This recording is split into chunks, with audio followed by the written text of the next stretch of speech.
Yule ambaye ulimzaa mwenyewe anakuja kutawala kwenye maisha yako. Umetumia nguvu kubwa kumridhisha, siku ya kiyama tambua ya kuwa huyu hatakunufaisha chochote.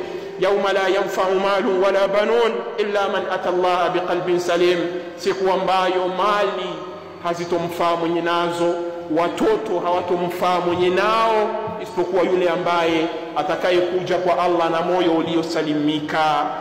Yauma yafirru almar'u min akhihi wa ummihi wa abihi wa sahibatihi wa banihi, siku ambayo mtu atamkimbia ndugu yake. Kuna haki ambazo ukuzitekeleza hapa ndugu yako, kuna haki ambazo ukumtekelezea, siku ya kiyama utamkimbia.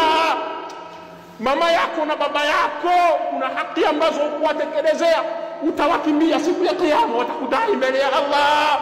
Au wewe mzazi, kuna haki ambayo ukumtekelezea mwanao, siku ya kiyama ndugu yangu Muislamu utaingia hasara kwa haki hiyo ambayo ukumtengenezea mtoto wako, kwa haki hiyo ambayo haukuitekeleza kwa ajili ya maisha yake.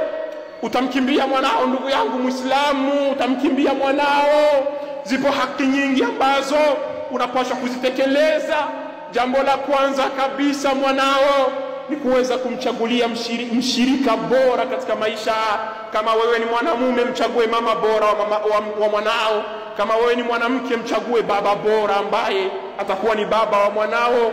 Watoto tuwaweke katika mazingira mazuri, sio kuwafanyia birthday ndio unawapenda watoto, sio kwamba mtoto umwache avae anavyotaka ndio kumpenda mtoto, sio mtoto afanye kile ambacho anachokitaka yeye, anachohisi nafsi yake inamiliki kwacho ndio kumpenda mwanao.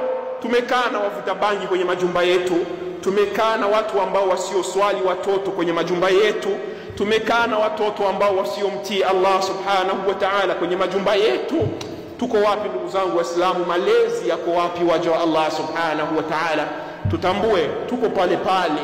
Mazingatio wakati unavyopita, tuwe na mazingatio. Wewe kama mzazi tambua ya kwamba leo uko hapa kwenye majukumu yako ya uzazi na uko kwenye uhai, kesho utakwenda kusimama mbele ya Allah subhanahu wa ta'ala. Utamkimbia yule ambaye hukutekeleza haki yake ambayo ilikuwa ni wajibu kwako wewe kuitekeleza kwa ajili ya Allah subhanahu wa ta'ala. Tumche Rabbul Izzati wal Jalal na turejee kwake Allah subhanahu wa ta'ala.